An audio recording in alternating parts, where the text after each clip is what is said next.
네, 저 처형이 배농사를 하는데 산 비탈이 한 10,000평 정도 됩니다. 굉장히 큰 농사를 하는데 우리 처형 남편 되신 동서죠. 7년 전에 이제 세상을 이제 사고로 떠나서 제가 이제 가서 이렇게 출하 작업 또 배수학 작업 다 돕습니다. 그래서 이제 7년째 하다 보니까 이제 반 전문가가 됐습니다. 제가 없으면 또 안 돌아갑니다.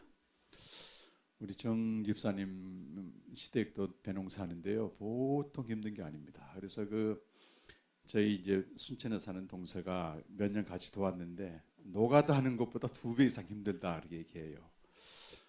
한 7시부터 일이 시작되고 아침 먹고 뭐 저녁에 일 끝나고 나서 공판장에 배출하고 이런 모든 밤늦게까지 하는데 저는 4시쯤 일어나서 3시간 동안 말씀과 사투를 합니다. 하루의 승패는 이제 3시간에 달려 있습니다.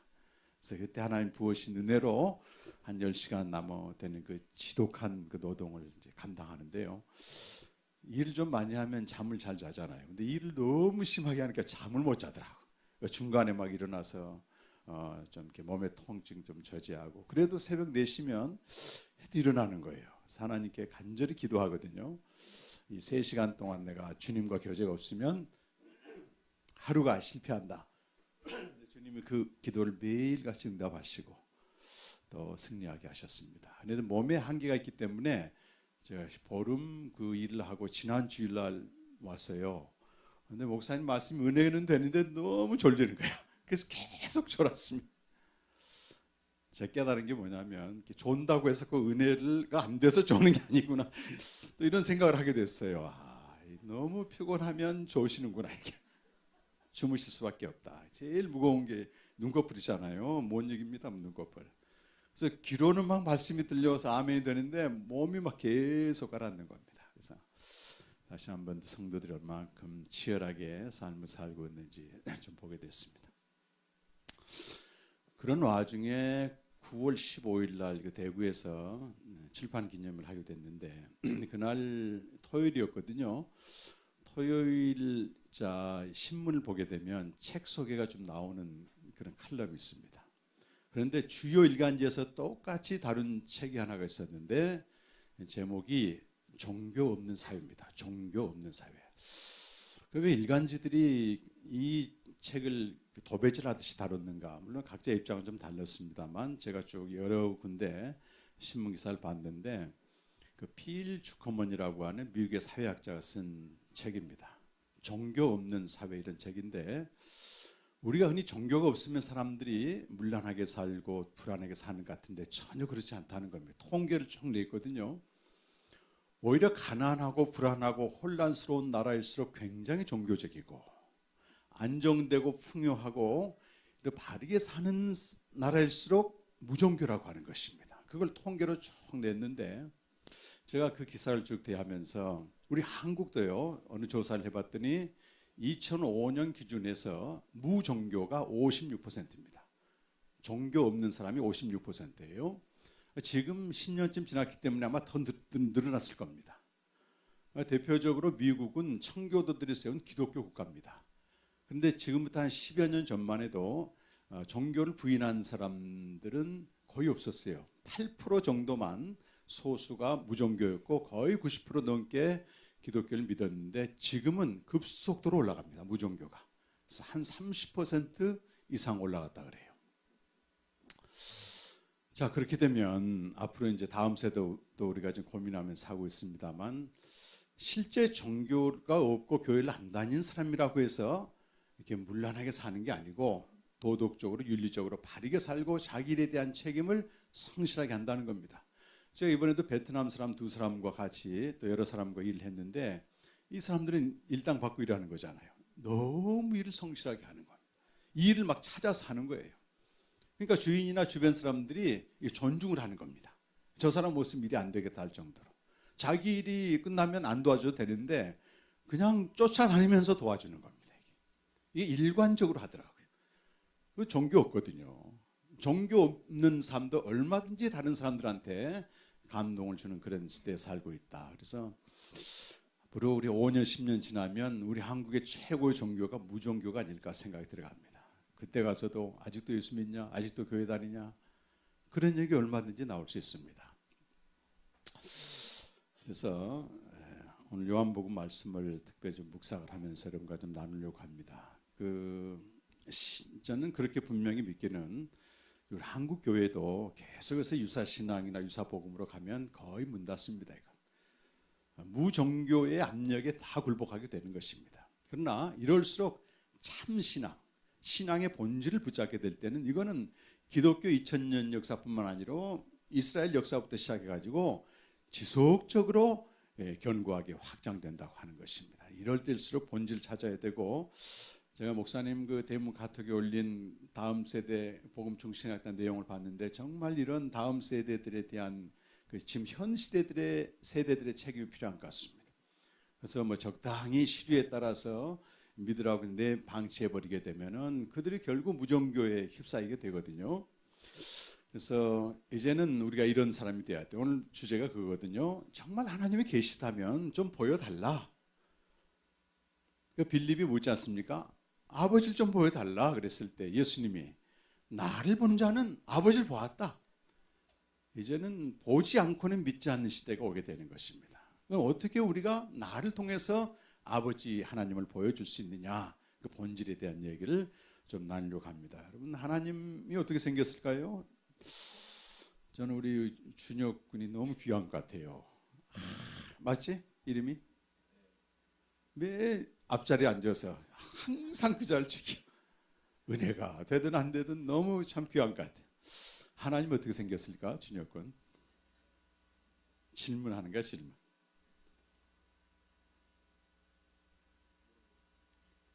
정직하다. 누구? 주하? 하나님 어떻게 생겼을까? 하나님 봤어 혹시? 안 봤어? 안 보고 믿는 거네. 보지 않고 믿는 자가 복되다 그랬으니, 저는 하나님이 어떻게 생겼을까에 대해서 많은 사람들이, 하나님은요 직접 드러나지는 않습니다. 상징으로 표현되는데 제가 그림 하나 좀 소개하고 싶은 게 있습니다. 르네상스 시대 때 여러분 잘 아시는 미켈란젤로가 그린 요 그림이 있습니다. 보입니까? 이게 천지창조 그림인데요. 제가 2년 전에 그 교황청을 쭉 가보면은 중요한 성당들이 여러 곳이 있습니다. 그 중에서 가장 중요한 성당이 시스티나 성당이라고 해서 거기는 교황이 직접 예배를 인도하고 다음 교황을 선출하는 추기경들이 모여서 아주 중요한 곳인데, 그곳에 1512년인가 그때 4년에 걸쳐서 미켈란젤로가 이 천지창조의 그림을 완성합니다. 대충 보시면 뭐 잘 모르겠지만 300명 정도 인원이 등장하는데, 미켈란젤로는 4년 1개월 동안 이 그림을 그리면서 조수들을 보통 쓰잖아요. 조수들을 쓰지 않았습니다.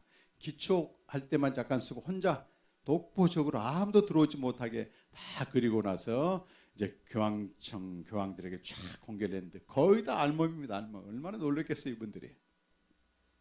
그 중에서 가장 핵심적인 부분이 아담의 창조, 하나님의 모습이 나온 겁니다. 그 다음 그림 한번 보시면 이것이 유명한 그 천지 창조 중에서 이제 하나님이죠. 백발이 성상하고 턱수염이 있고, 여기 누구겠어요? 이게 하와. 이게 천사 영을 불어넣어준다. 근데 이 그림 때문에 유명해졌습니다. 하나님은 굉장히 능동적이고 지금 동적으로 움직이고 계시고, 아담은 이 손을 보시게 되면 이렇게 돼 있잖아요. 다시 한번 다음 그림 보시면 이렇게 돼 있습니다. 아담의 손이고 쭉 늘어져 있잖아요. 이 그림이 왜 이렇게 유명하냐면, 하나님은 철저히 능동적이고 동적으로 달려오시고, 아담은 수동적이고 정적인 상태에서 생명을 받았다. 그런데 따지고 보면 이 손가락에서 생명이 나갔다, 이건 성경에는 없습니다. 근데 여기서는 상징으로서 하나님의 능동성과 동적인 면, 아담은 그냥 생명을 받은 자다, 이런 것만 나와 있죠. 그래서 이 그림에 대한 그 많은 평가가 있는데, 뭐 미술사에서 대단한 기적이다. 제가 얼마 전에 그 사진 작가, 사진 찍는 분도 갔더니 이렇게 표현하고, 이런 그림 이렇게 포즈를 취하라고 얘기하더라고요. 제가 물어봤어요. 혹시 기독교냐고. 아니라고 하더라고요. 그런데도 유명한 그림입니다. 성경과 신학적으로 보게 되면은 전혀 맞지 않습니다. 성경은 아담을 흙으로 지어서 숨을 불어넣어서 만들었지 뭐 손가락에서 생명이 나온다 이건 없습니다. 그래서 이 미켈란조가 그린 그 하나님의 모습, 백발이 성성하고 턱수염이 나고 아주 위험찬 이 모습은 사람의 모습으로 그린 건데 실제로는 성경과 아무런 상관이 없습니다.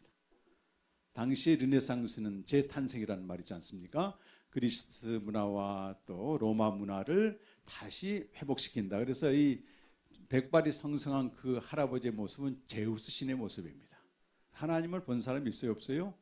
없습니다. 디모데전서 6장 15절과 16절 말씀 한번 같이 읽어보실까요? 네, 여기 있습니다. 다 같이 시작. 기약이 이르면 하나님의 그의 나타나심을 보이시리니 하나님은 복되시고 유일하신 주권자이시며 만왕의 왕이시며 만주의 주시오.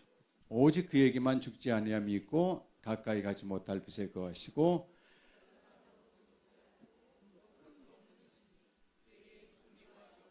네, 마지막에 보면 어떤 사람도 보지 못하였고 볼 수 없는 이시니 그에게 존귀와 영원한 권능을 돌릴지어다. 하나님은 아무도 본 사람이 없습니다. 오늘 요한복음 1장 18절에 보시면 오늘 본문 말씀 한번 가보세요.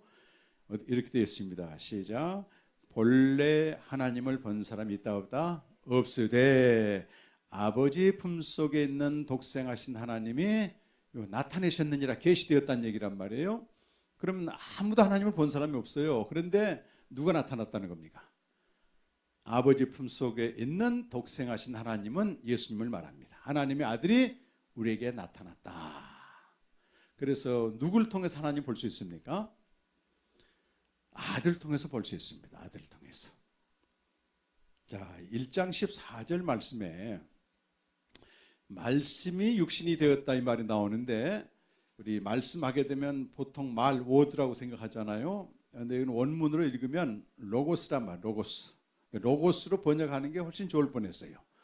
로고스는 당시에 이 세상이 이렇게 지어졌지 않습니까? 만물이 존재하는데 스스로 존재하지는 않았을 거고 뭔가 이 세상을 만든 창조의 주체가 있을 것이다. 그걸 철학자들도 연구하고 종교가도 연구를 했다 그 말이에요. 근데 철학자들은 로고스라고 하는 어떤 물질이 있는데 그 로고스가 창조의 매개체가 되어서 이 세상이 만들어졌다. 이렇게 창조의 매개체로서 로고스를 얘기하는 것입니다. 그리고 유대교에서는 하나님의 본질에서 나온 로고스가 이 세상을 지었다. 로고스라는 말 그렇게 사용하는 거예요. 그런데 1장 1절에 가보면 사도 요한이 계시를 확 열어주는 말씀이에요. 요한복음 1장 1절이 대단한 말씀입니다. 여러분, 우리 습관적으로 외우기도 하지만 여기에 하나님의 본질과 그 아버지와 아들 관계가 다 들어있는 거죠. 태초에 1장 1절 읽어보세요. 태초에 말씀이 계시니라 로고스가 계시니라 이 말씀이 하나님과 함께 계셨으니 이 말씀은 곧 하나님이시냐. 두 번째 태초에 말씀이 계셨다. 말씀이란 말에 여러분 조그만 글씨가 있죠. 성경책 한번 여러분 성경책 봐보세요. 이런 글씨가 있는 걸 난 하주라고 말한다 그랬습니다. 꼭 이제 같이 읽어야 돼. 밑에 쭉 보니까 뭐라고 되어 있나요? 헬라어로 로고스다. 그 로고스는 창조의 주체 또는 창조의 매개체를 말합니다. 근데 사도 요한은 철학자들이나 종교가들이 얘기한 그 비물질적인 존재가 아니고 로고스는 하나님의 아들이다 선포를 하는 것입니다. 그럼 창세전 태초라고 하는 개념은 창세전이죠. 이 세상을 창조하기 전에 뭐가 있었습니까? 로고스로서 하나님의 아들이 계셨고 또 하나님으로서 아버지가 계셨다. 이 두 존재가 있었다고 하는 것입니다. 성령은 물론 존재하시죠. 삼위 하나님이 창세 전부터 존재를 했는데 이분들 간의 교제, 사귐, 사랑이죠. 사랑 본질은 우리 다음 그림을 한번 보시면 이제 요거죠. 여러분 그림 우리 캠프에서는 계속 증가하고 있는데 화살표로 내려보시면은 이게 전체가 다 나옵니다. 요한복음 1장 1절 말씀을 그림으로 표현한 것입니다. 자, 아버지가 창세전에 아들에게 생명을 주었어요. 근데 아들은 아버지를 사랑함으로 복종을 합니다. 그리고 또 아버지는 복종한 아들을 또 사랑하세요. 그래서 주신 게 뭔가 하면 영광을 주시는 것입니다. 자, 이 말씀은 요한복음 17장 24절에 나오는데 24절에 나오는데 여기 보면 밑에 먼저 한번 보십시다. 하나님의 영광이 뭐라고 되어 있습니까? 하나님의 본질이 계시되었다. 하나님 자신을 주신 게 영광이라고 얘기한 겁니다. 그래서 우리가 하나님이 아들을 사랑하셔서 주신 게 영광인데 그 영광의 내용이 하나님 자신이고 조금 어려운 말로 하면 본질의 계시, 하나님 본성의 계시. 그것이 요한복음 1장 14절에서는 뭐라고 말하고 있습니까, 여러분? 이제 14절 말씀이 오늘 가장 중요한 말씀입니다. 오늘 이 말씀을 준비하면서 제가 일주일 전부터 기도도 하고 여기 와서 기도하는데 1장 14절이 깨달아지게 되면 진리의 가장 본체에 들어가는 겁니다. 이것을 안다면요, 우리가 다른 걸 구하지 않게 되고 그분의 영광을 구하게 되며 그 영광으로 지금 무종교와 유사신앙과 비본질적인 요소가 너무 많은 한국교회에서 주어같이 본질적인 신앙을 회복할 수가 있다고 하는 것입니다. 저는 22살 때인가 교회를 처음 나간 게 아니고 혹시 여러분 아시는 분 계실지 모르겠지만 현신의 권사님이라고 하는 분이 병 고침의 은사를 받아가지고 그 병원에서 고칠 수 없는 불치병 환자들을 다 모아놓고 천막에서 집회를 냈어요. 용산에서도 하고 대구에서도 하고 광주에서도 하고. 근데 제가 아는 분이 그 집회 환자로 참석하게 돼서 소개로 이제 가게 됐습니다. 근데 저는 교회는 잘 몰랐습니다. 어려서 잠깐 한두 번 다녔고 갔는데 그 가만히 깔고 사람들이 그 병 고치기 위해서 막 찬양하고 이게 저는 교회에 대한 첫 경험이에요. 정식 교회는 그로부터 한 2년 후에 나갔습니다만 그때는 이 병이 들게 되면 지금 뭐 의사를 찾지만 누굴 찾아요? 그렇게 간절하게 하나님을 찾게 됩니다. 육체의 질병이 왔을 때. 근데 지금은 육체의 질병이 오면 기도원 가서 목숨 걸고 기도한 사람 있습니까, 여러분? 그런 사람은 미개인이 취급하는 거예요. 과학이 발전되고 의술이 발전되기 때문에 다 누구 찾아갑니까? 의사를 찾아가게 되어 있습니다. 그리고 의사 말이 신적인 권위가 있을 정도로 강력합니다, 여러분. 그 말 한마디에 막 죽고 살고 하잖아요. 우리 이제 선미 자매님도 지금 치료받고 있습니다만 우리는 물론 병 들었을 때 의사를 믿어야 되지만 의사보다도 의사 위에서 역사하시는 하나님을 더 믿어야 되는 것입니다. 그래서 야고보서 4장 보게 되면 기름을 바르고 그 의사가 하는 일이죠. 하나님께 기도해라. 기도해라. 또 인간은 육체만 가지고 있는 게 아니고 영혼을 가지고 있잖아요. 마음의 요소가 있습니다. 몸이 건강하다고 해서 마음이 건강하지 못하면 불행하지 않습니까? 요즘 또 마음의 문제도 누가 다 처리합니까, 여러분? 상담가들이 다 하는 겁니다. 치유자들이 다 있습니다. 그래서 지금 이 시대는 절실하게 하나님을 찾고 하나님이 필요한 시대가 아닌 것입니다. 이 본질적인 내용을 모르게 되면 다 이제는 피상적으로 형식적으로 어쩌면 주일에 한 번 교회 나오는 것도 대단한 거예요. 그러나 다음 세대는 장담하지 못합니다, 여러분. 그러나 진리를 알고 진리가 바로 아버지와 아들 저 세계를 아는 것인데 그걸 알게 되면 매일 그분과의 교제가 있기 때문에 그분으로부터 받는 요한복음 1장 14절 말씀, 아까 영광이라는 얘기를 했는데 이걸 우리가 받아 누린다고 하는 것입니다. 손 집사님도 뭐 하나님의 손에서 뭘 필요를 구하는 게 아니고 하나님 자신을 구하자 하는데 너무 중요한 기도를 하신 거예요. 우리는 초기 1세대 목회자와 교회들은 거의 다 하나님 손에서 우리 필요 때문에 믿는 게 많았습니다. 그러나 그건 지금 다 지나가고 있지 않습니까? 더 이상 필요는 세상에서 얼마든지 구할 수 있습니다. 본질 하나님 자신이 뭐냐? 1장 14절 말씀. 여기 우리라는 말이 굉장히 와닿아요. 이 우리라는 말은 사도 요한 개인이 아니고 초대교회 공동체 안에서 고백하는 공동체 신앙입니다. 자, 말씀이 육신이 되어 우리 가운데 거하셨다. 로고스가 이제 사람의 모습으로 오셨죠. 우리가 그의 영광을 보니 여기 보면 아버지의 독생자의 영광, 오늘 설교 제목이죠. 정확히 번역하면 아버지께로부터 온 독생자의 영광이다. 아버지께로부터 온 독생자의 영광인데 영광의 내용이 뭡니까, 여러분? 이게 아버지의 본질이에요. 두 가지입니다. 다 함께 은혜와 진리. 다 함께 보십시다. 은혜와 진리.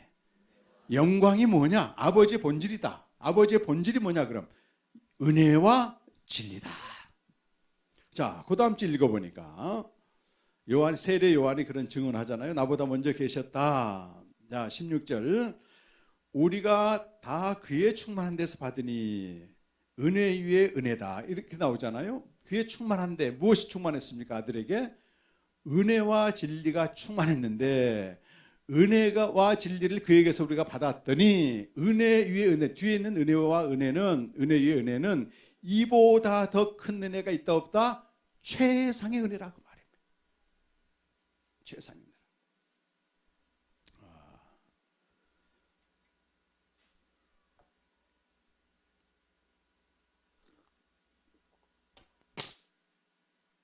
우리 목사님들 사이 한동안에 그 엔터테인먼트 설교가 유행했습니다. 근데 그 엔터테인먼트 설교에 대한 그 지지자들은 뭐라고 말하냐면, 야, 일주일 동안 성도들이 얼마나 지치고 힘들어서 오는데 교회 와서 교리를 전하거나 딱딱한 말씀을 전하면 어떻게 위로를 받게 가겠냐. 일단 즐겁게 좀 해주면서 가라. 그래서 이제 뭘 고안하냐면은 유머를 막 고안합니다. 유머도 앞에 넣고 애화도 많이 넣고 해가지고 사이다 싹 시원한 거 마시고 하게 만드는 거예요.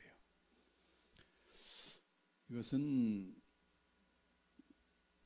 삼손이 그 블레셋 사람들에게 엔터테이너가 됐습니다. 여러분. 영적으로 은혜를 많이 체험했던 사람이 결국 머리가 벗겨지면서 능력이 다 떠난 상태에서 블레셋 사람들이 뭐라고 말? 블레셋 사람은 세상 사람 말합니다. 저 삼손을 불러다가 영적으로 엔터테이너를 시켜라 이렇게 얘기하는 거예요. 세속적인 만족이 아니고 종교적인 어떤 만족을 주는 그 쇼를 얘기하는 것입니다, 여러분. 그래서 너무 귀한 시간인데 엔터테이너 할 수 있습니다, 여러분. 목사가 엔터테이너 될 수 있습니다. 그런 사람들 많잖아요. CTS 들어보면은 영혼을 다 죽이는 겁니다. 죽이는 사실은 살리는 게 아니고. 그래서 은혜 중에 은혜, 최상의 은혜가 뭐냐? 그에게 충만한 은혜와 진리를 내가 그대로 받는 것입니다.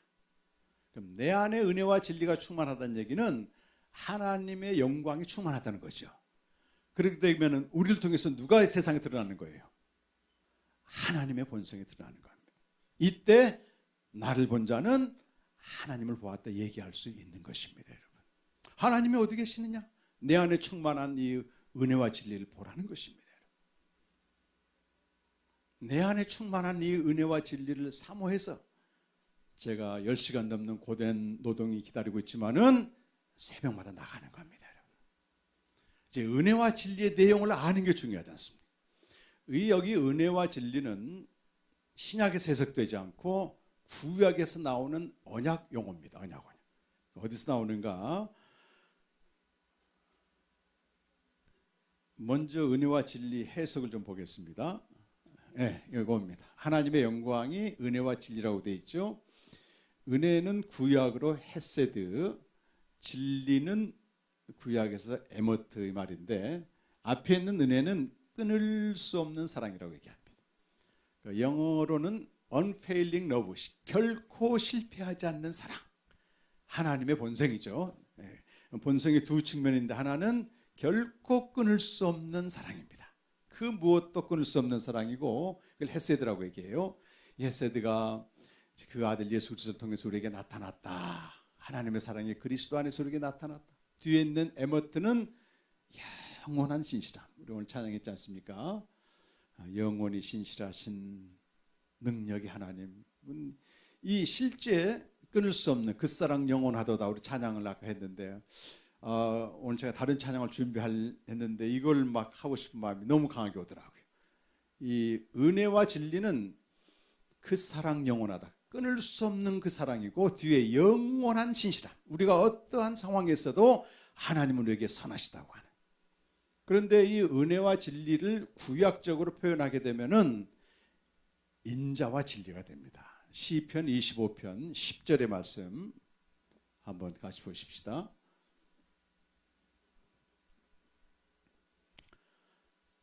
다 같이 한번 큰 소리 있겠습니다. 제가 너무 좋아하는 성구 중에 하나입니다. 여러분도 그러실 겁니다. 은혜와 진리를 알게 되면. 시작. 여호와의 모든 길은 그의 언약과 증거를 지키는 자에게 인자와 진리로다. 인자와 진리로다. 이 말을 신약적으로 번역하면 아버지의 영광이고 은혜와 진리 이렇게 표현하는 것입니다. 자, 그런데 누구에게 인자와 진리라고 하는 것입니까? 여호와의 모든 길은 그의 언약과 증거를 지키는 자에게 은혜와 진리로다 이렇게 얘기하는 것입니다. 근데 구약에서 언약을 지키는 것은 출애굽한 거는 거저한 겁니다. 그 다음에 보시면 그림 구도가 나오는데 출애굽 사건은 일방적인 구원의 사건이에요. 하나님 행하신 일이죠. 그리고 일방적인 구원의 사건이고 시내산 와서 이제 언약을 맺지 않습니까? 언약을 맺으면서 뭐라고 말씀하냐면 너희가 내 언약을 지키면 이 말이 나옵니다. 어떻게 해서? 말씀에 순종하여 언약을 잘 지키면 이런 나는 너희 하나님이 되고 너희는 내 백성이 되리라. 구원받은 것은 전적인 은혜지만 하나님과 바른 관계를 유지하는 것은 언약을 지키는 것은 말씀에 순종하는 쉐마를 요구하는 것입니다. 그렇게 되었을 때 나는 너희 하나님이 되고 너희는 내 백성이 되는데 그런 사람에게 항상 인자와 진리로다 이렇게 얘기하는 것입니다. 우리가 오해하지 말아야 될 것이 구원받은 걸로 끝나면 절대 안 된다고 하는 것입니다. 구원받음은 하나님과의 언약 체결, 바른 관계를 맺는 것인데 구원의 내용, 구원받은 이후의 삶은 철저히 관계를 유지하는 것입니다. 이것은 하나님 편에서 이미 은혜를 주시지만 우리 쪽에 말씀에 복종하는 순종을 요구합니다. 만약 언약 안에 거하지 않으면 어떻게 될까요? 은혜와 진리가 임하는 게 아니고 징계가 임한다. 하나님이 돌보지 않습니다. 그래서 히브리서 8장 9절에는 이스라엘 백성들이 실패한 이유에 대해서 한 절로 말씀하고 있어요. 히브리서 8장 9절 말씀입니다. 읽어보십시다 한번.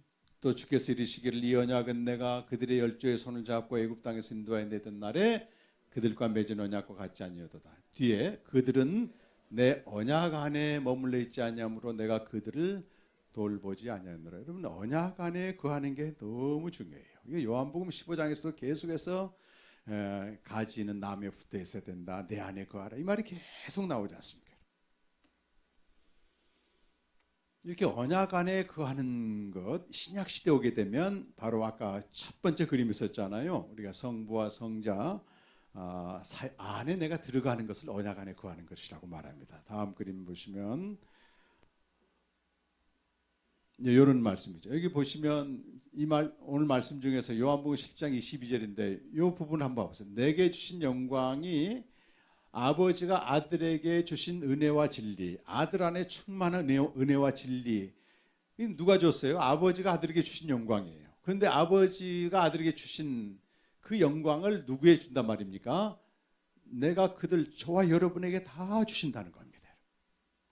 다 주신다. 우리가 하나 된 같이 그들도 하나가 되게 하나입니다. 여기서부터 같이 읽어보겠습니다. 곧 내가 그들 안에 있고 아버지께서 내 안에 계시어 그들로 온전함을 이루어 하나가 되게. 아버지께서 나를 보내신 것과 나를 사랑하신 것 같이 그들도 사랑하신 것을 이게 중요하죠. 세상으로 알게 하려 함이로소이다 이 말입니다. 여러분. 아들에게 주신 영광, 그 영광을 아들이 우리에게 주신다 그 말입니다. 그래서 우리가 아들 안에 거하고 아버지 안에 거하게 되면 어떤 일이 벌어지느냐, 이 뒷부분을 자세히 봐보세요. 우리가 온전함을 하나가 되는데 그 목적은 아버지께서 아들을 세상에 보내셨다. 하나님이 세상을 이처럼 사랑하사 독생자를 주셨으니 뭐 휴게실 가보면 여기 붙어있더라고 전부. 그것과 또 아들을 사랑하심과 같이 그들은 누구겠어요 여러분? 저와 여러분을 말해요. 우리 모두를. 우리를 사랑하시는 것을 누가? 하나님 아버지가 우리를 사랑하시는 것을 누가 안다는 거예요 여러분? 누가? 세상이 안다는 거예요. 세상이 안다는 거예요. 그런데 어떻게 무종교를 제시할 수 있느냐 그 말이에요. 아들에게 주신 영광이 우리에게 충만하다면, 우리 안에 끊을 수 없는 하나님의 사랑과 신실함이 우리에게 나타난다면 어떻게 세상 사람들이 무종교를 주장하며 너희가 믿는 하나님이 어디 있냐 도전할 수 있느냐 그 말이에요. 반대가 되는 겁니다. 반대. 세상이 우리를 보고 하나님을 인정하게 된다. 인정하게 된다. 그래서 우리는요 보통 존재가 아닙니다. 뭐 지상에서 사는 거야 다 살지만은 영적인 신분 왕과 제사장만큼 대단한 존재예요, 여러분. 그걸 세상 사람이 없는 걸 보여주는 게 그게 진짜 믿는 자의 모습 아니겠습니까, 여러분?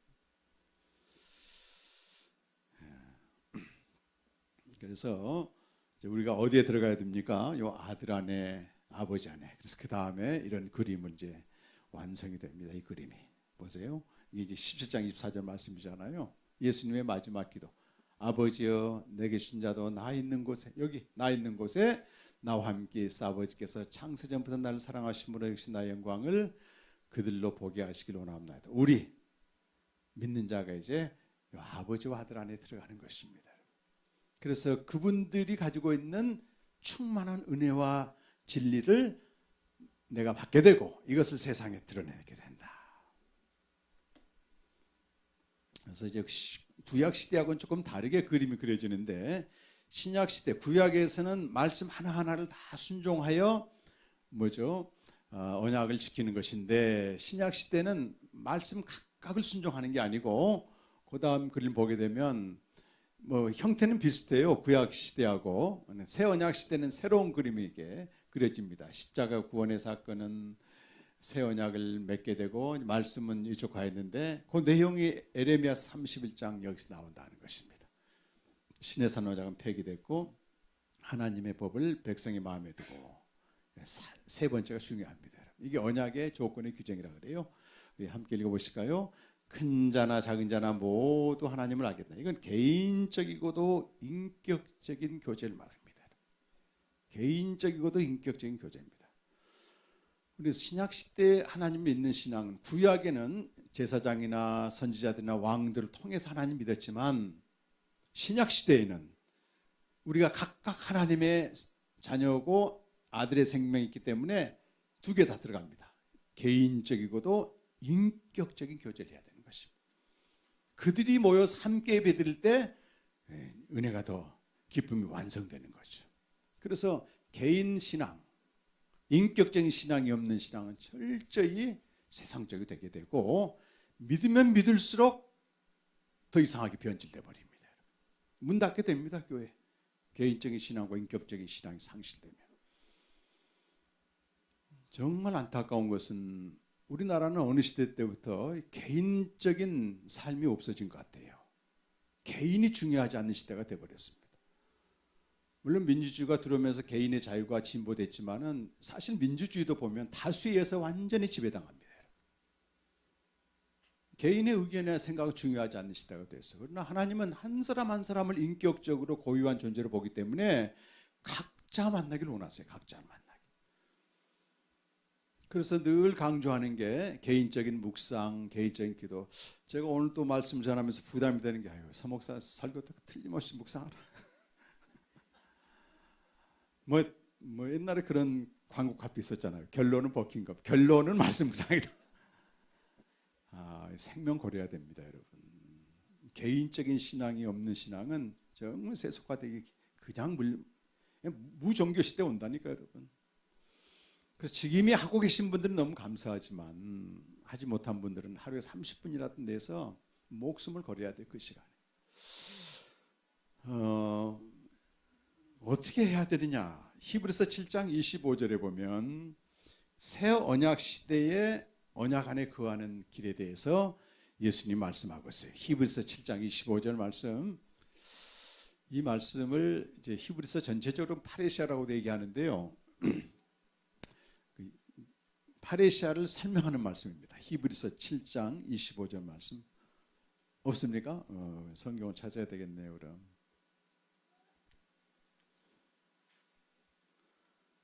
히브리서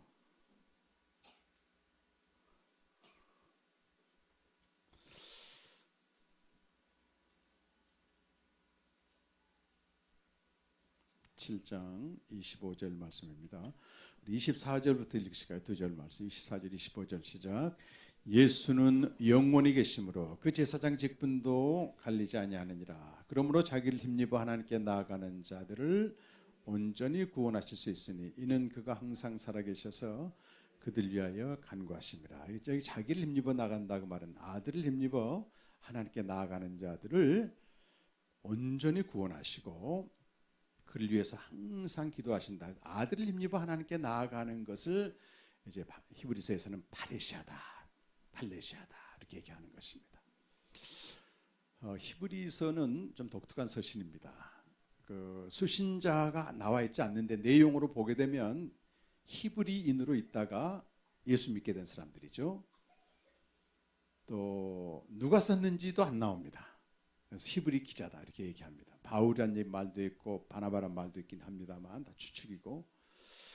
근데 히브리서를 받는 독자들은 아주 공경에 처해 있었습니다. 안팎으로 문제가 굉장히 많은 상황에서 소위 배도라고 하죠. 교회를 떠날 수밖에 없는 무종교, 오늘 당시에는 유대교 계속 협박을 받습니다. 어떻게 하면 이들이 신앙을 지킬 수 있느냐, 그걸 히브리서 기자는 한 가지 답을 제시하는 거예요. 어떤 상황이 있든지 아들을 힘입어 하나님께 나아가라. 이게 믿음이라고 말합니다. 믿음.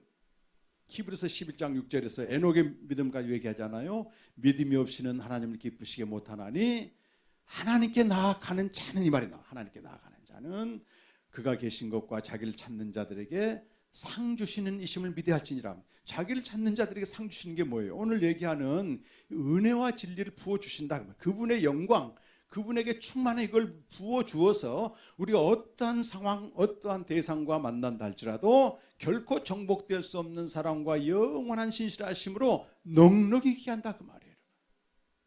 넉넉히 이기게 한다는 겁니다. 오늘 새벽에 일어나서 제가 맥첸 읽기 배워 따라 성경을 읽는데 시편 81편을 읽는데요. 갑자기 이스라엘 백성들하고 또 우리의 상황이 오버랩되기도 하면서 너무 물컥울컥 해가지고 적어놨어요. 포스트잇에 적어가지고 저기 컴퓨터 앞에 다 붙여놨습니다. 이렇게 되어 있어요. 시편 81편 이 하나님의 탄식이죠. 탄식. 그 이스라엘 백성처럼 엄청난 구원을 경험했는데도 이 세상이 그리 만만치 않은 것입니다. 81편 그 8절에서 여러분 13절까지 한번 길지 않으니까 같이 한번 읽어보겠습니다. 내 백성이여 들으라. 내가 내게 증언하리라. 이스라엘이여 내게 듣기를 원하노라. 너희 중에 다른 신을 두지 말며 이방 신에게 절하지 말지어다. 나는 너를 애굽 땅에서 인도하여 낸 여호와 내 하나님이니 내 입을 크게 열라 내가 채우려 하였으나 내 백성이 내 소를 듣지 아니하며 이스라엘 나를 원하지 아니하였도다. 그러므로 내가 그의 마음을 완악한 대로 버려두어 그의 임의대로 행하게 하였도다.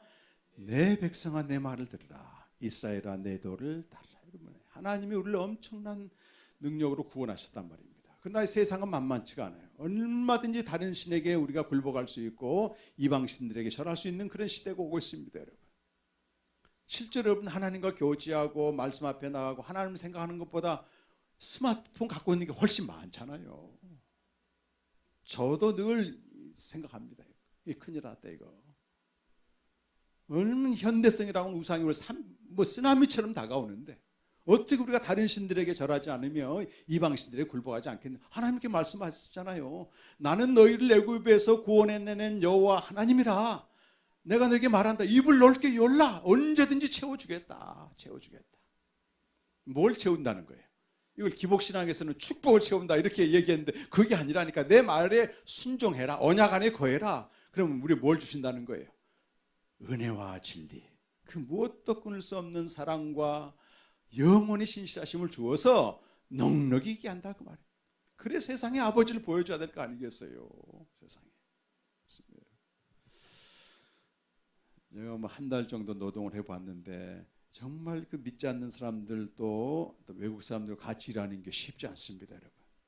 그리고 이 예민한 때가 가격 문제잖아요. 그것 때문에 만몬의 신이 또 역사하게 되고. 그러니까 분위기 자체가 달라지고 이걸요 우리 스스로 감당이 안 돼요. 그럼 매일 주님의 은혜와 진리를 구하는 것입니다. 아, 그분은 내가 어떠한 상황에서도 사랑이시다. 어떠한 상황에서도 신실하시다. 전쟁을 치러보지 않으면 승리가 뭔지도 모릅니다. 하나님이 여러분을 세상이라고 하는 전쟁터에 보내시는 거예요. 무엇로 충만하시겠습니까, 여러분? 우리에게 그의 충만한 데서 받으니 은혜 중에 은혜다. 이보다 더 큰 은혜가 없다는 거예요. 그래서 매일 주님과 교제하는 건 교제 자체보다 중요한 게 그분이 나를 얼마나 사랑하시는지, 사랑하심과 지금까지 인도하신 그분은 신실하시다고 하는, 그걸 내가 계속 고백하는 겁니다. 짧게 묵상을 하든 길게 묵상하든 그에게서 충만한 은혜와 진리를 받아서 내가 관계하고 내가 일하는 대상에게 계속해서 선포하는 겁니다. 선포하는. 그 패러다이스 로드라고 하는 그 영화를 제가 오래전에 봤어요. 그런데 그 내용은 그 미군이 점령한 2차 대전 때 그 섬에 미군이 여자와 아이들을 두고 다른 데로 이제 전쟁을 나갔는데 일본군이 그걸 점령해 버린 거예요. 그래가지고 그 포로들, 미군의 부인과 여자들과 또 아이들을 아주 혹사하고 이런 내용을 좀 다뤘는데 거기에 여자 선교사 1명과 여자 목사인가 전도사인가 2명이 영적으로 케어를 합니다. 그런데 계속 소망을 심어주는 거야. 곧 찾으러 온다, 찾으러 온다. 그런데 이제 미군 자기를 찾으러 온 그 군인은 안 오고 죽어가는 거예요, 사람들이. 그러니까 그 선교사하고 그 신앙적으로 지도하는 전도사는 원망을 하는 거예요. 하나님 뭐가 선하냐 말이지. 그때 지금도 그 영화에서 딱 하나 기억 남는 대사가 그거예요. 그 수녀가 뭐라고 말하냐면 환한 표정으로 얘기합니다. 하나님은 선하세요. 그러나 이해할 수는 없어요. 이렇게 하나님은 선하세요. 그러나 이해할 수 없어요. 그 지나가는 말인데도 다 바뀌더란 말입니다. 하나님의 은혜와 진리, 사랑과 신실함으로 충만한 사람의 고백입니다, 여러분. 제가 이번에 지방으로 왔다 갔다 하면서 보니까 말이죠. 제 차에 내비게이션이 있는데 뭐가 뜨는가 하면 교통 상황이 떠요. 그래서 서울에서 울산을 딱 가면 벌써 어떻게 알았는지 어디에서 막히는지 쫙 나오네. 붉은색 표현이 나오더라. 제가 그걸 보면서요. 내가 가지도 않은 길인데 어떻게 알지? 인공위성을 쏘아서 그런가 보다. 근데 정확하게 거의 정확합니다. 요즘. 도착 예정 시간까지 다 맞추더라고요. 그걸 보면서 우리 인생의 시작과 끝을 우리는 알지 못하지만 저 위에 계신 그분이, 만물에 계신 그분은 다 알고 계신다 그 말이에요. 그래서 2절 말씀을 좀 읽고 마무리를 하려고 합니다. 하나가 로마서 8장 35절에서 39절 말씀이에요. 자, 우리 다 같이 나의 신앙 고백으로, 이게 은혜, 헤세드입니다. 헤세드. 시작. 누가 우리를 그리스도의 사랑에서 끊으려 환난이나 공고나 박해나 기근이나 적시나 위험이나 가리랴. 기록된 바 죽임을 당하게 되며 도살을 양과 같이 여김을 받았나인과 같으니라. 그러나 이 모든 일에 우리를 사랑하신 이로 말미암아 우리가 우리 상황이 중요한 게 아닙니다, 여러분. 우리를 사랑하신 하나님으로 말미암아 넉넉히 이긴다, 여러분. 예수님은 승리의 행진에 맨 앞장서 가십니다. 그래서 고린도후서 2장 14절 말씀 보면 바울의 인생 중에서 아주 패배한 그런 모습이 나와요. 복음의 문이 활짝 열렸는데 별거 아닌 문제로 마음이 상해가지고 그냥 들어와서 철수해 버립니다. 그때 바울이 뭐라고 선포하냐면 나는 패배자의 모습일지 모르지만 그러나 항상 이기게 하신 예수 그리스도, 영어 성경 보게 되면 그 트라이엄펄 프로세션의 승리의 행진을 하고 계신 그분의 반열에 내가 서 있다. 우리 개선식 할 때 보게 되면은 건강한 사람도 있지만은 폐잔병 상처난 사람도 있잖아요. 상위군경. 나는 비록 내 모습은 패배한 것 같지만 그러나 항상 그리스도는 이기게 하신다. 당당하게 나가는 거예요. 이 한 말씀하고 또 하나가 요한복음 3장 31절 33절 말씀이에요. 시작. 이로부터 오시는 이는 만물 위에 계시고 땅에서 난 이는 땅에 속하여 땅에 속한 것을 말하느니라. 하늘로부터 오신 이는 만물 위에 계시나니 그가 친히 보고 들은 것을 증언하되 그의 증언을 받는 자가 없도다. 그의 증언을 받는 자는 하나님의 참되시다는 걸 인쳤느니라. 하나님의 참되시다 그 말은 하나님의 신실하다는 것을 인쳤느니라. 더 이상 하나님의 선하심에 대해서 의심하지 않는다는 겁니다. 누가? 만물에 계신 그분의 증거를 받는 게 뭐예요? 이 생명의 말씀을 받은 자들, 만물의 세계를 아는 사람들은 똑같다니까. 인공위성에서 딱 보게 되면 좀 마지막 가는 시점까지 다 나오듯이 우리 인생의 결론까지 다 나오게 되는 것입니다. 그래서 과정이야 고난이고 이해가 되지 않지만 그분이 나 인생을 선하게 인도하셨다. 시편 23편 6절처럼 내 평생의 선하심과 인자하심이 정녕 내 뒤를 따르니 내가 아버지 집에 영원히 가리로다. 너무 중요하잖아요, 여러분. 이스라엘 선교사 한 분이 총신대 출신의 머리가 아주 명석해요. 그런데 테러 사건으로 완전히 화상을 입어버렸습니다. 근데 제가 한 10년, 12년 전이네요, 벌써. 2006년도에 성지순례 갔는데 이분이 그때 가이드를 했어요. 근데 첫 인상 자체가 화상을 입었기 때문에 아주 좀 불편했습니다. 근데 제가 평생 기억 남는 성지순례예요. 이분이 메시지 하나하나에 담겨있는 그 내용들이 그렇게 은혜가 되는 겁니다. 근데 그분이 시편 23편을 가지고 얘기하는 겁니다. 자기가 테러가 만약 안 났더라면. 근데 지금 생각해 보니까 하나님이 왜 내 뒤를 따라오느냐? 내 평생의 선하심과 인자심 내 뒤를 따라오느냐? 아주 옆에 가든지 좀 앞에 가면 안심하고 갈 텐데 꼭 뒤에 오신다는, 뒤에 지나놓고 보니 그분의 선하심과 인자하심, 이게 은혜와 진리입니다. 신약적으로 말하게 됩니다. 그렇습니다. 믿음으로 당당하게 관계 안에서, 일 가운데서 하나님의 끊을 수 없는 사랑과 영원히 신실하심을 찬양하면서 여러분, 세상으로 하여금 하나님이 우리를 사랑하신다는 걸 스스로 인정하는 그런 놀라운 은혜로 승리하시길 바랍니다, 여러분. 아멘도 아멘. 아멘 해야죠. 해야 됩니다, 여러분. 당당하셔야 됩니다. 당당. 제가 베트남 환갑 여행을 갔어요. 6월 달에. 우리 선희 동서하고 또 나이가 똑같아가지고 거기서 돈을 다 대줘서 갔는데 선상에 여행을 쭉 하는데 말이죠. 할아버지 2명이 여행을 왔어요. 형제인데. 육촌관인데. 한 분은 84세, 한 분은 83세 이래요. 근데 상당히 정정하시더라고. 그런데 제가 이분들에게 복음을 전하게 된 것입니다. 한 분은 집사님이에요.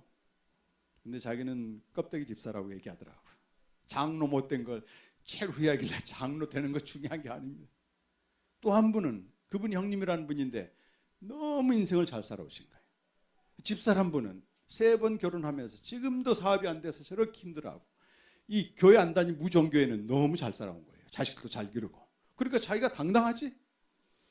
제가 배를 딱 타고 가면서 이랬습니다. 어르신, 이 배가 잘 가는 게 뭡니까? 일단 배 자체에 문제가 없어야 됩니다. 그리고 다른 배와 충돌하지 않으면 됩니다. 그럼 다 가는 거 아니겠습니까?